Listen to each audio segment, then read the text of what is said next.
Вы смотрите «Актуальное интервью», в студии Надежда Саханская. Здравствуйте. В 8-х международных спортивных играх «Дети Азии» будут привлечены волонтеры из Якутии, других регионов России, а также из Омана, Казахстана и Кыргызстана. Какова готовность республики к встрече большого спортивного праздника? Об этом мы не только поговорим с гостьей студии Ольгой Балабкиной, заместителем председателя правительства Республики Саха. Ольга Валерьевна, здравствуйте. Здравствуйте. Вот сейчас вы курируете вопросы ЗАГСа. Давайте поговорим о том, как, возможно, удалось изменить бюрократические процессы за последнее время. Действительно, одной из задач, которая была поставлена у ЗАГСа всегда, это после цифровизации всего массива записей, начиная с начала прошлого века до настоящего времени, задача была упростить наши процедуры, которыми пользуются люди, приходящие в ЗАГС. Я очень благодарна новому руководству ЗАГСа за такой очень четкий инновационный подход, связанный прежде всего с тем, что сегодня у нас в ЗАГСе появился единый номер телефона. И уже непосредственно операторы переключают с этого номера телефона, и нам гораздо проще и отслеживать работу тех, кто работает с людьми, кто должен справки предоставлять, или те или иные акты гражданского состояния. И, соответственно, и гражданам значительно легче. Это первое, с чего мы начали. Второе – это, безусловно, продолжение работы, связанное с цифровым сервисом свидетельства о рождении, которое мы начали первые в стране, выдачи его через госуслуги с 2022 года. Очень популярная вообще сама по себе услуга оказалась сегодня ЗАГСа это.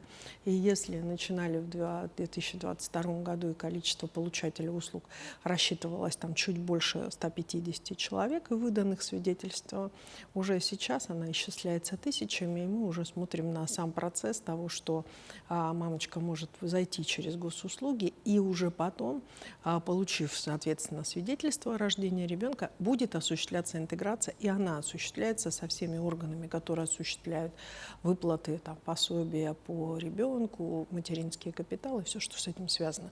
То есть система завязана, и это очень сильно упрощает. В планах ЗАГСа прежде всего у нас сегодня находится и вообще у нас очень популярная выявилась такая достаточно интересная сама по себе процедура. Процедура называется «перемена имени». И сегодня людей, которые приходят за переменой имени, их достаточно много, и это количество увеличивается с каждым днем. И это не только перемена имени, исходя из каких-то национальных традиций, это просто перемена имени, согласия гражданина из-за, если ранее это в основном была неблагозвучность, то сейчас уже людям хочется переменить имя, исходя из каких-то, может быть, даже изменить судьбу. Для чиновника. Бывает такое. Да, бывает такое, конечно. То есть люди с разной же мотивацией приходят в этой ситуации. И, конечно же, для нас сейчас интересно посмотреть опыт других субъектов Российской Федерации. И мы сейчас рассматриваем возможность все-таки улучшить условия для процедуры регистрации брака. То есть мы уже, как и наши ЗАГСы уже понимают, что есть даты наиболее популярные, есть даты, которые мы можем, непосредственно есть сами процедуры, которые могут быть более непосредственно так активно продвигаться у нас в республике. И сегодня, вы знаете, что у нас на ВДНХ мы браки заключали, да, и очень так хорошо пользуются таким как запоминающаяся история для многих брачующихся, хорошая тема. И, конечно же, мы сейчас прорабатываем, взяв опыт других субъектов, такое понятие, как удаленное рабочее место сотрудника ЗАГСа, что позволит нам осуществлять регистрацию брака вне зала бракосочетания. Но ведь это так нетрадиционно. Давайте попробуем. Да. В конце концов, век технологий уже наступил. Да. Муниципальное образование участвует в третьем конкурсе на грант главы республики местным бюджетом на развитие территориальных общественных самоуправлений. Как конкурс повлиял на ТОСовское движение у нас в регионе? Безусловно, любой конкурс, как и выделение денег на системной основе, оно имеет такой хороший эффект. Во-первых, однозначно мы исходим из того, что ТОСы – это территориальное общественное самоуправление, как одна из форм организации местного самоуправления в соответствии с действующим федеральным законодательством. И осуществлять финансирование их должны все уровни. Государство в лице органов государственной власти республики осуществляется через Минмолодежи, муниципалитеты районного уровня и муниципалитеты наследственного уровня. То есть не будет, безусловно, да, как бы до каждого ТОСа могут дойти деньги, в том числе республиканские. Но заявляясь и реализуя, муниципалитеты должны понимать, что это прежде всего их рабочие единички, их такие же органы местного самоуправления, но территориального общественного самоуправления. Это одна из форм. Поэтому сегодня, безусловно, это влияет, и достаточно хорошо муниципальное образование уже все включаются в эту работу. А сами по себе проекты, которые пойдут по ТОСам в этом году, они посвящены предстоящему 80-летию Победы в Великой Отечественной войне. И, соответственно, я думаю, мы сможем охватить большее количество муниципальных образований. Но базовые условия. Главы муниципальных образований, главы наследников должны понимать, что они в том числе софинансируют. Ольга Валерьевна, этот год объявлен Айсеном Сергеевичем Николаевым годом детства у нас в республике. Сейчас какая работа проводится правительственная по детству в арктических улусах республики? Ну, нужно сказать, что в арктических улусах мы также вошли отдельным портфелем, сейчас модно говорить, тогда отдельным портфелем проектом по непосредственной поддержке детства на территории арктических улусов республики. И среди них базовые, которую мы получаем и реализуем вместе с федеральными органами государственной власти, это, так сказать, солнечное детство в летнее время для детей из арктических улусов. Да? Мы, соответственно, даже в пандемию это была единственная, значит, история, тогда, когда вывозили арктических детей, даже когда были жесткие ограничения. Благодаря, вот, кстати, поддержке Валентины Ивановны Матвиенко была эта позиция, значит, Айсеном Сергеевичем поддержана, озвучена, и Валентина Ивановна ее поддержала. Вот. И сейчас мы также будем продолжать вывозить детей в разные, значит, возможные открытые лагеря на территории Российской Федерации. Здесь, в городе Якутске, у нас уже сегодня появляются такие оздоровительные локации, которые позволяют хороший комплекс, значит, оздоровительных и отдыха, и профориентационных представить для детей. Мне бы хотелось сказать о том, что Министерство молодежи вообще является своего рода держателем программы, реализации программы федеральной, такой как «Десятилетие детства». И вот в рамках этой программы по инициативе Анны Юрьевны Кузнецовой мы сейчас достаточно плотно вместе с Минмолом работаем по программе улучшения совершенствования детского питания в школах. То есть хотим мы или не хотим, но непосредственно есть правила, которым детское питание должно соответствовать. И уже от того, какой продукт мы сегодня дадим детям в школах, будет зависеть значит, их здоровье. Это, безусловно, про здоровое поколение, культура еды, да, как таковой. И, безусловно, удовлетворенность родителями, в том числе услугой, которую они получают в школе.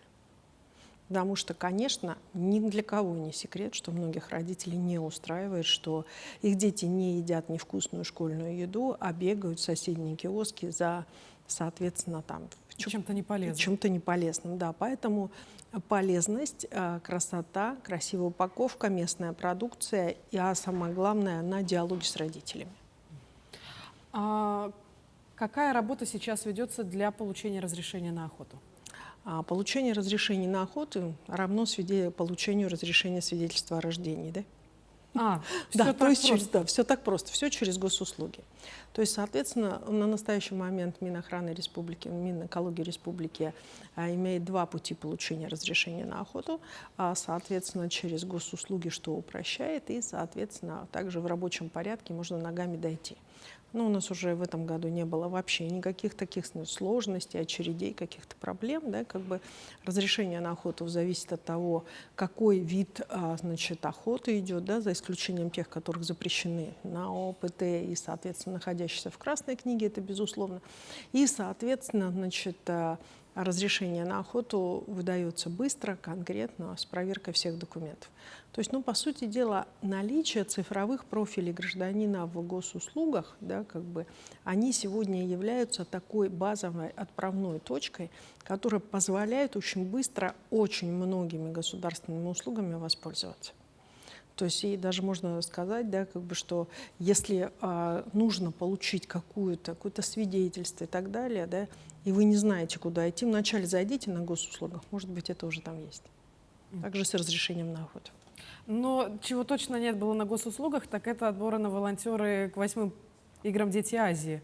Да, на госуслугах мы не успели их провести, потому что, во-первых, у нас был широкий круг тех, кого мы отбирали.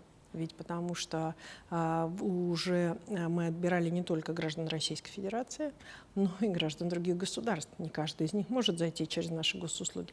Единым окном являлся сайт комитета, да, сайт дирекции. И, соответственно, значит, но вы знаете, если бы, например, был некий рейтинг или конкурс, какая потребность или какая вообще профессия, ну, не профессия, да, компетенция на этом лето самая востребованная, какой самый большой конкурс, я скажу, на волонтерский. То есть, потому что мы провели через волонтерский конкурс порядка от 6 до 9 тысяч человек для того, чтобы выбрать вот этих вот 2000, и сейчас 2000. И сейчас мы начали их обучение, сейчас мы находимся на стадии обучения. Значит, волонтеры проходят соответствующее медицинское и освидетельствование, и медицинские допуски в зависимости от той категории, где они будут работать. И, соответственно, значит, обучение будет проходить практически до 17 июня по разным позициям, по разным категориям, потому что у нас порядка где-то групп волонтеров разных, от атташе иностранных государств, заканчивая волонтерами, значит, на входных группах, да, где-то, ну, их порядка 20 групп. То есть это разное, у всех будет разная работа. Но вчера теперь глава республики поставил задачу на практически ежедневный контроль ситуации. В текущем моменте волонтеры проходят обучение, все отобраны, прошли все аккредитацию. Значит, находятся они у нас сейчас на стадии окончания получения медицинских свидетельств. И начнем скоро выдавать форму.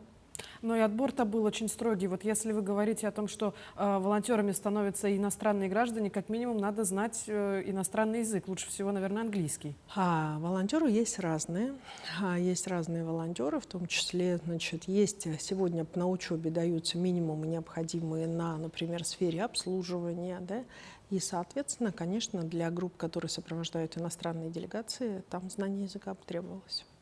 С нетерпением ждем игр, потому что осталось чуть меньше месяца. Ну, безусловно, вся республика ждет игр. Наверное, вся страна ждет игр. Знаете почему? Потому что сегодня для страны, которая находится в достаточно ситуации сложной с точки зрения взаимоотношения с теми, кто раньше был нашими бывшими партнерами, да, в целом в мире, сегодня нужно очень четко показать, что мы сильная страна, и «Дети Азии» — это подтверждение.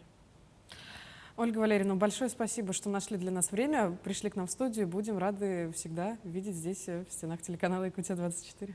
Спасибо, всем хорошего дня. Напомню, вы смотрели актуальное интервью. До встречи в эфире.